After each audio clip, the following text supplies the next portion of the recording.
Bonjour à tous. Aujourd'hui, comme vous pouvez le lire sur le titre de la vidéo, je vais parler d'un sujet aussi sensible que fascinant. Il s'agit de la naissance de Jésus selon la Bible. Est-ce un mensonge ou une vérité?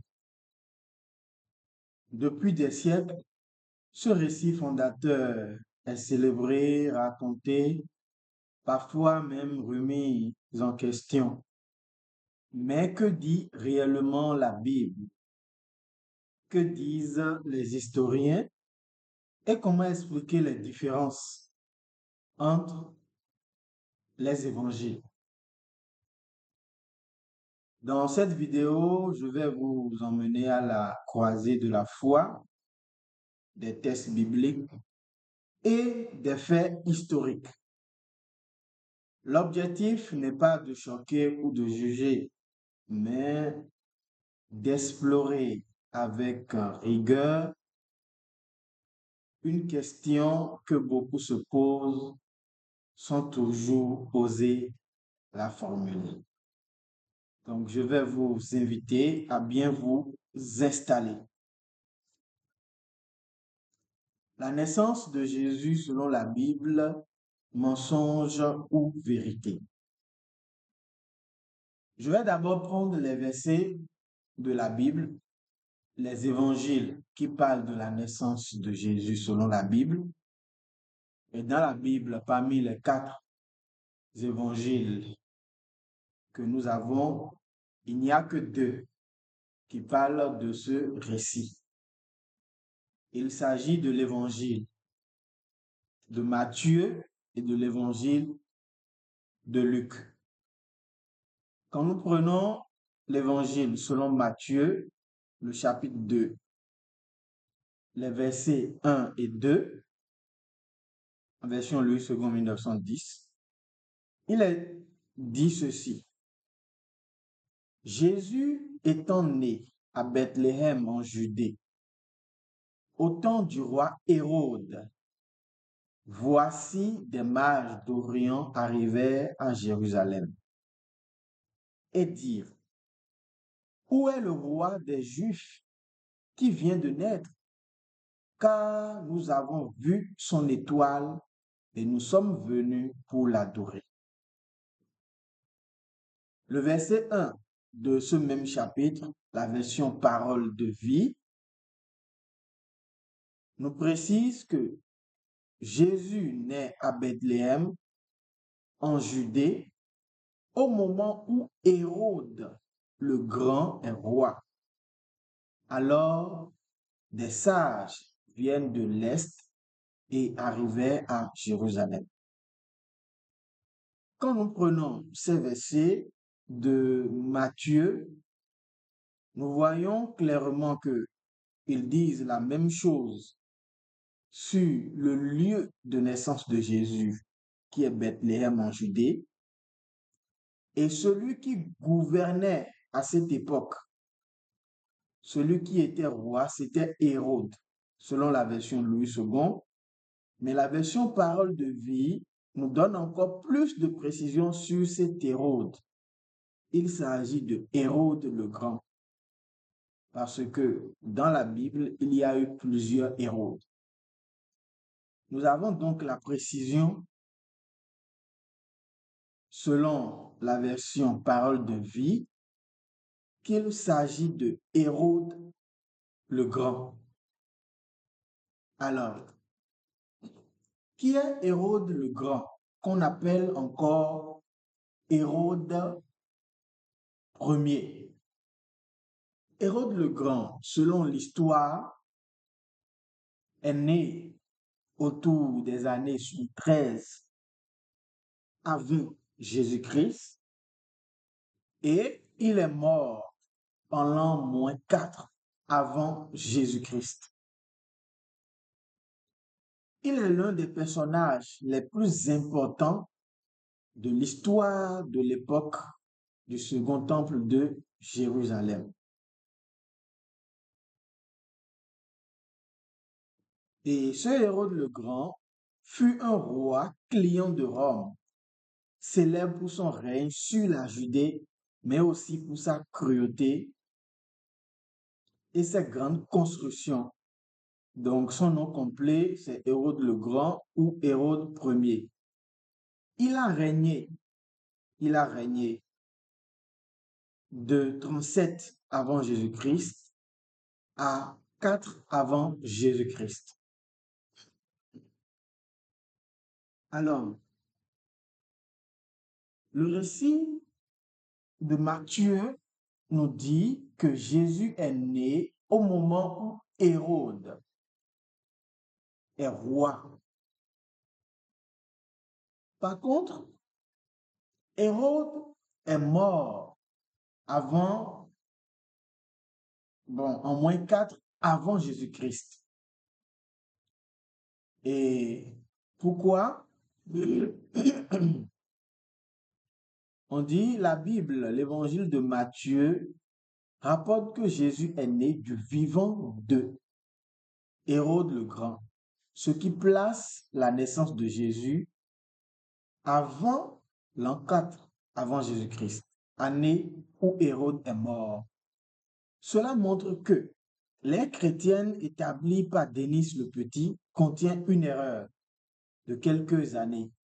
Parce que si nous avons commencé par parler de avant Jésus-Christ, après Jésus-Christ, il s'agit d'un moine chrétien du nom de Denis le Petit qui a fixé cela. C'est lui qui a établi cette façon que nous avons aujourd'hui de nommer les événements qui se sont passés avant Jésus et après Jésus.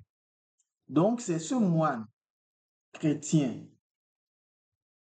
qui a proposé de dater les années à partir de la naissance de Jésus-Christ.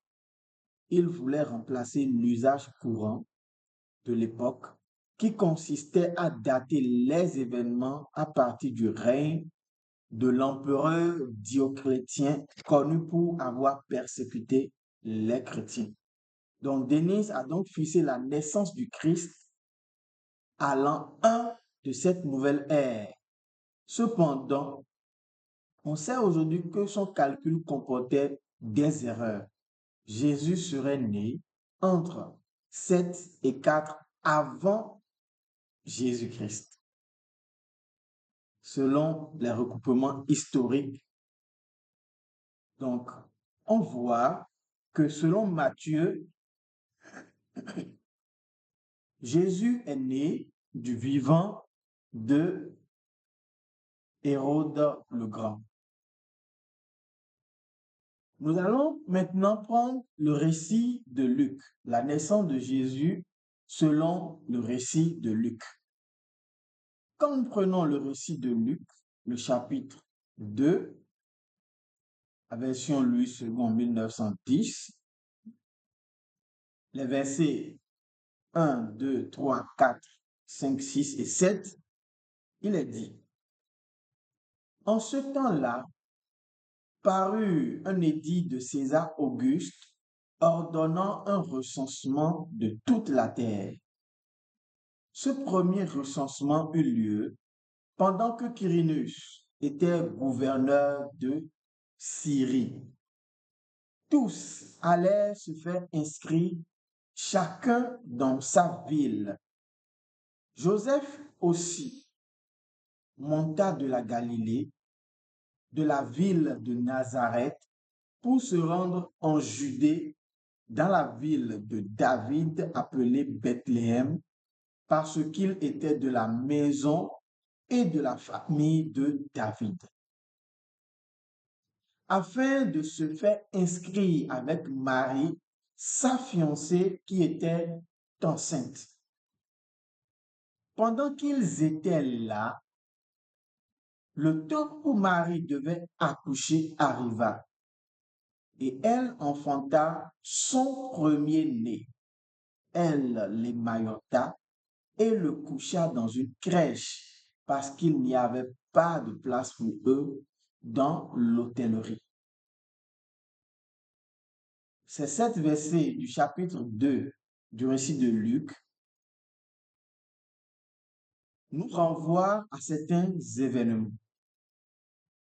L'édit de César Auguste, le recensement de Quirinus, qui était gouverneur de la Syrie.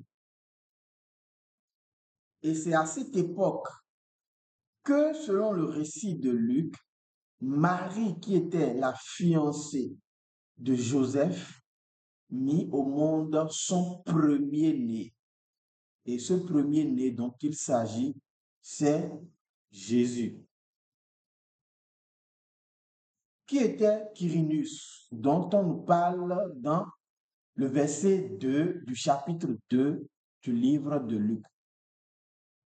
Publius Sulpicius Quirinus était un homme politique et militaire romain, surtout connu pour avoir gouverné, pour avoir été gouverneur de Syrie et pour avoir organisé un célèbre recensement mentionné dans le livre de Luc, ce que nous avons d'ailleurs vu tout à l'heure.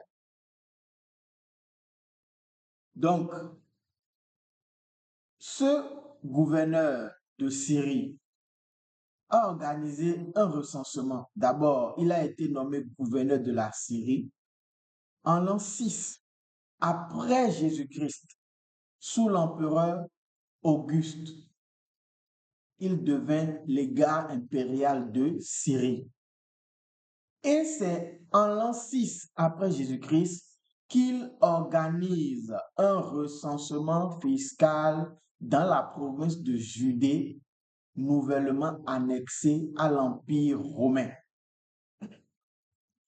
Sous d'autres sources également, nous pouvons voir que de l'an 6 à l'an 9, après Jésus-Christ, il fut envoyé en Syrie avec le titre de légat d'Auguste propriétaire pour gouverner cette province impériale consulaire.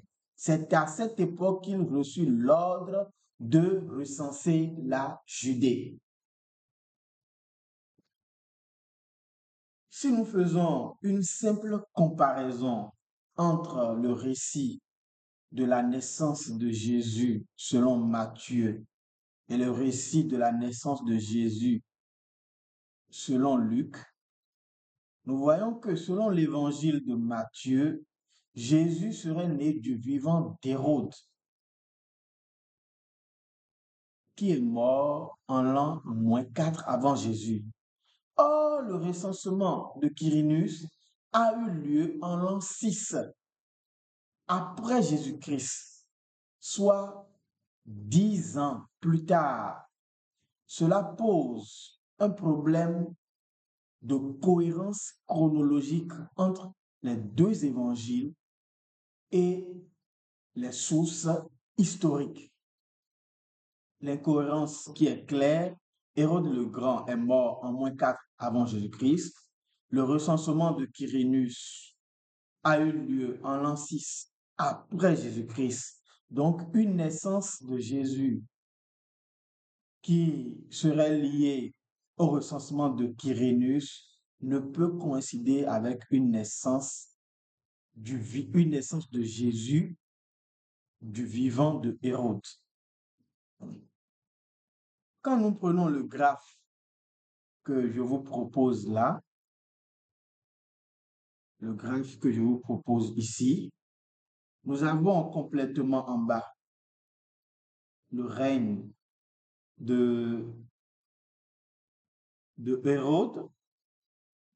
Nous avons au deuxième niveau, en bleu, la naissance probable de Jésus, donc entre l'an -7 à l'an -4, puisque selon Matthieu, Jésus est né au moment où Hérode était encore en vie. Mais quand nous remontons complètement en haut, nous voyons que selon le récit de Luc, Jésus est né durant le recensement de Quirinus, soit après l'an 6 ou au début de l'an 6, après Jésus-Christ. Cela cause un grand problème. L'historien juif Flavius Joseph, dans ses antiquités judaïques, rapporte qu'un recensement a été vraiment conduit par Quirinius en 6 après Jésus-Christ à la suite de l'annexion de la Judée par Rome après la destitution d'Archélaos, fils d'Hérode le Grand. Ce recensement a provoqué une révolte importante menée par Judas le Galiléen. Et c'est ce que nous voyons sur le graphe ici, complètement en haut, en couleur violet, révolte de Judas le Galiléen. Cela correspond au récit de l'historien juif Joseph Flavius. Quirinius fut envoyé par César pour faire le recensement et évaluer les biens des Judéens. En conclusion, qu'est-ce qu'il faut retenir? Le recensement historique de Quirinius a bien eu lieu en l'an 6 après Jésus-Christ dans un contexte d'annexion de la Judée et de résistance, tel que nous l'avons dans les récits de l'historien Flavius Joseph.